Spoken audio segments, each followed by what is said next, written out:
আপনি ভারতের কাছে দস্তখত দিয়ে যদি এই দেশে আসেন, তাহলে আপনার মৃত্যুর সন্নিকটে। আপনার বাবা রক্তের সাথে তাহলে আপনি বেইমানি করতেছেন, আপনার মায়ের রক্তের সাথে আপনি বেইমানি করতেছেন। আপনার বাবা তালপট্টি দেয়নি বলে শেখ হাসিনাকে এখানে ঢুকানোর 17 দিনের মাথায় আপনার বাবাকে হত্যা করা হয়েছে। আপনার বাবা পানি চুক্তির আন্ডারে ফারাক্কাকে বলছিল উড়িয়ে দিবে। আপনার মা এই পানির দাবিতে ইউএন পর্যন্ত গেছিল, সেজন্য আপনার মাকে কিন্তু ক্ষমতা থেকে কিভাবে চলে গেছে। আর আমার ধারণা আপনার মাজার ব্যথা এখনো যায়নি। যদি মাজার ব্যথা এখন অনুভব করে থাকেন, বিশ্বাস করেন না ইন্ডিয়াকে, বিশ্বাস করছেন তো মরছেন।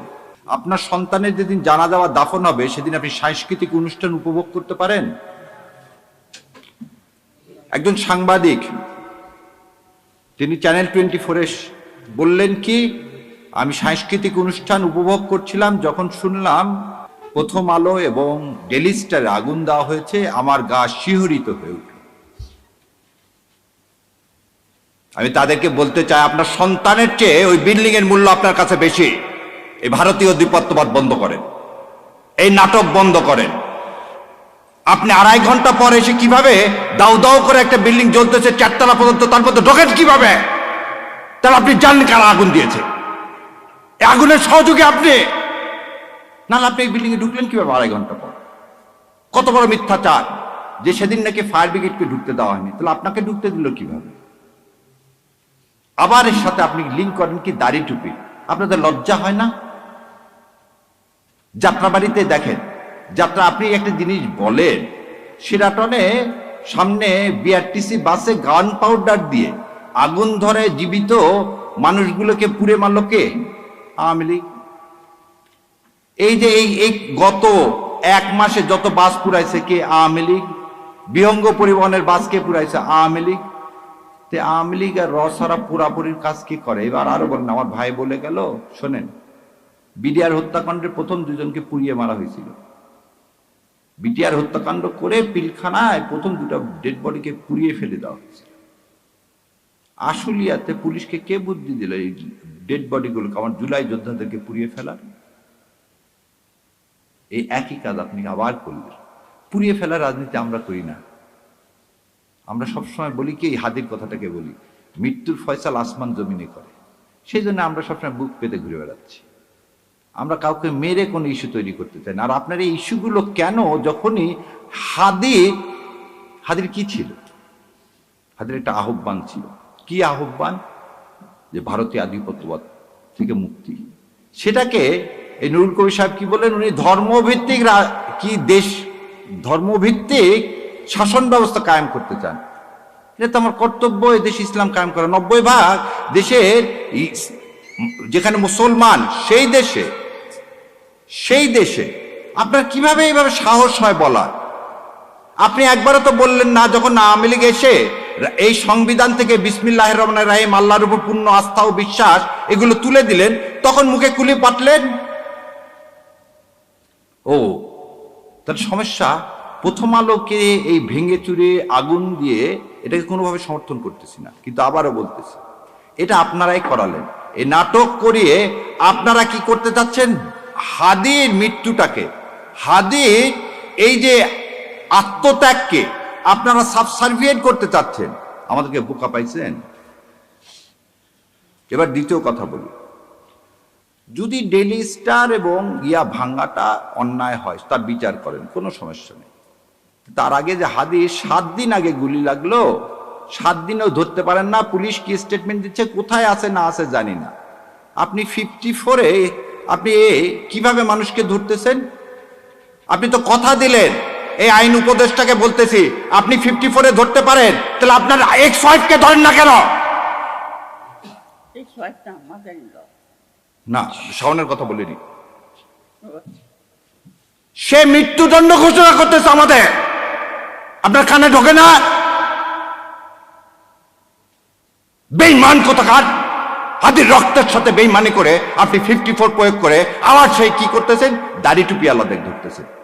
আমার মাদ্রাসার ছাত্ররা কি ভুলে গেছেন যাত্রাবাড়িতে কিভাবে রক্ত দিয়েছে? এই রক্তের উপর বেঈমানি করতে আপনার লজ্জা লাগে না? লজ্জা লাগে না আপনার? এবার আসেন, ধরে নিলাম তর্কের খাতিরে যে বাংলা এডিশনের প্রতিষ্ঠাতা কে? ইলিয়াস ভাই ধরে নিলাম তিনি প্রভোকেট করছেন, তিনি করার জন্য এই বিল্ডিং ভেঙে দিছে কেউ, খুব ভালো কথা। তার জন্য ইলিয়াস ভাই কি করছেন, পার্সোনাল ফেসবুক বন্ধ করে দিয়েছেন। ইলিয়াস ভাইয়ের বিরুদ্ধে আপনি ইয়া দেন, বাংলা এডিশন ইলিয়াস কি পরিচালনা করে, সেজন্য বাংলা এডিশন বন্ধ করবেন? তাহলে এবারে বলেন আপনি, যে চ্যানেল 24-এর মালিক এই হামিম গ্রুপের, সে বলল প্রথমত হাসিনাকে চায়, দ্বিতীয়ত হাসিনাকে চায়, শেষ পর্যন্ত হাসিনাকে চায়, তখন কানের মধ্যে জানি এই কথাগুলো বাটপারগুলো জাতির সাথে বেইমানি করেন।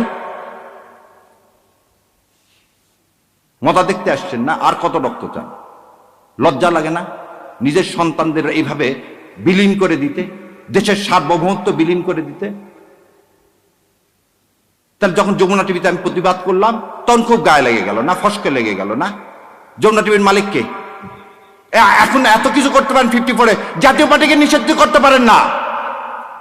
যে জাতীয় পার্টি গত 3 বার এই আওয়ামী লীগ এই ভারতীয় আধিপত্যবাদকে সমর্থন করছেন, কিভাবে দেখেন? তার চেয়ারম্যান ইন্ডিয়া থেকে এসে বলে কি ইন্ডিয়ার অনুমতি ছাড়া আমি কিছু বলতে পারবো না। ভুলে গেছেন আপনারা? এই হচ্ছে স্বাধীন নাগরিক, এই হচ্ছে স্বাধীন দেশ।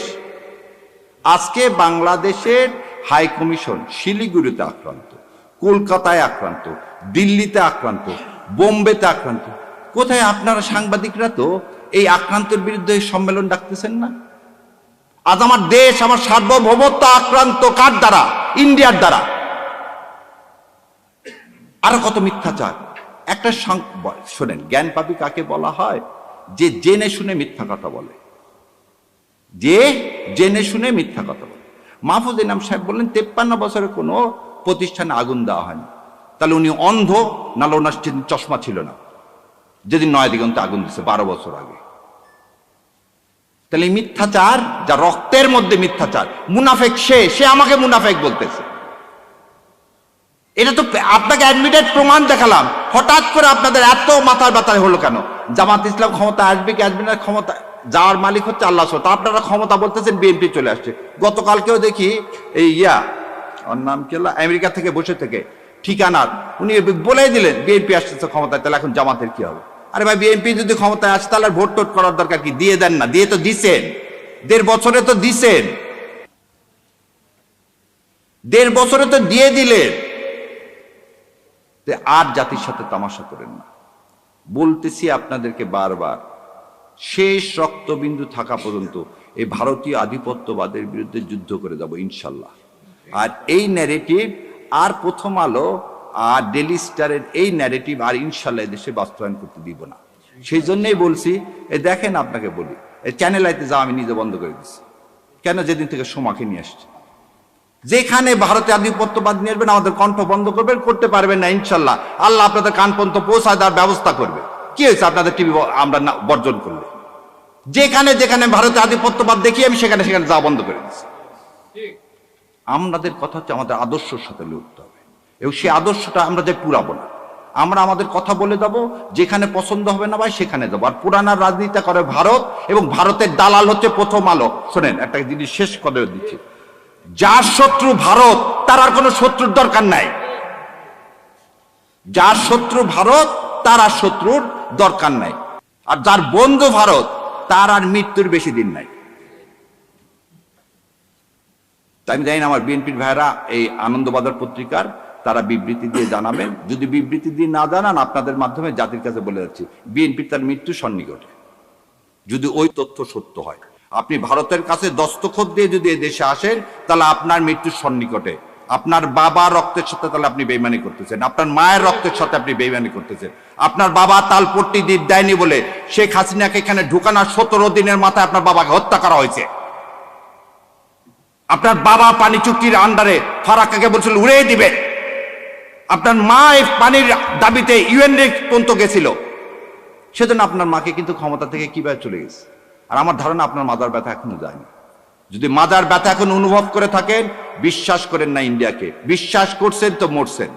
আর এই দেশের মানুষ ভারতে আধিপত্যবাদ জীবনেও মেনে নিবে না। তো দয়া করে আল্লাহর ওয়াস্তে এদেশে মানুষের সাথে কেউ বেইমানি করেন না, এতগুলো সন্তানের সাথে বেইমানি করেন না। আর ডেলি স্টাররা যখন আপনার প্রশংসা করবে তখন বুঝবেন আপনি ভুল পথে আছেন। ইন্ডিয়া এবং ডেইলি স্টার যখন আপনার প্রশংসা করবেন তখন বুঝবেন আপনি ভুল পথে আছেন। সেজন্য বিএনপির ভাইদেরকে আমি বলে দিচ্ছি আপনারা ভুল পথে আছেন, কারণ আপনারা ওখানে ডেইলি স্টার এবং প্রথম আলো যে খুব বলছে আপনারা ক্ষমতা আসতেছে, শত্রুকে চেনে। সো আর আমার বেশি কথা মানায় না, আমার শ্রদ্ধেয় শিক্ষক এখানে উপস্থিত আছেন, সো আপনারা আমাদের জন্য দোয়া করবেন। আর অন্তরে অন্তঃস্থল থেকে সাংবাদিক ভাই আপনাদেরও দায়িত্ব আছে, দয়া করে এই মিথ্যাগুলোকে আপনারাও বলেন যে একটা লোক একটা বিল্ডিং আগুন লাগলো, সে ঢুকলো কিভাবে, বেরোলো কিভাবে, আর সে কিভাবে বলে যে সাংবাদিক পুড়িয়ে মেরে ফেলে দেওয়ার ষড়যন্ত্র হয়েছে। কোনো জায়গায় আগুন লাগলে কি হবে, কাউকে তো ঢুকতে দেওয়া হবে না, ভিতরে যারা আছে তাদেরকে বের করে আনা হবে। উনি কি ডাক্তার, উনি কি ফার্স্ট এইডার, না উনি ফায়ার ব্রিগেডে জয়েন করছে? সো এর থেকেই বোঝা যায় এটা কত পরিকল্পিত, কত সুপরিকল্পিত। এর জন্য ধিক্কার জানায়। আর সর্বশেষে বাংলা এডিশন যদি বন্ধ করেন, আর যদি আপনি চ্যানেল 24, চ্যানেল আই, এই যমুনা, এগুলোর লাইসেন্স যদি বন্ধ না করেন, প্রথম আলো আর ডেইলি স্টারের যদি আপনি লাইসেন্স বন্ধ না করেন, তাহলে দয়া করে এই ভণ্ডামো বাদ দেন। গদিতে যেমন আমরা বসাতে জানি, ধাক্কা দিয়ে ফেলাতেও জানি। তো ইনশাল্লাহ আল্লাহ আমাদের সে তৌফিক দেখ সৎ কথা বলার এবং সৎ পথে চলার। আমিন। আসসালামু আলাইকুম।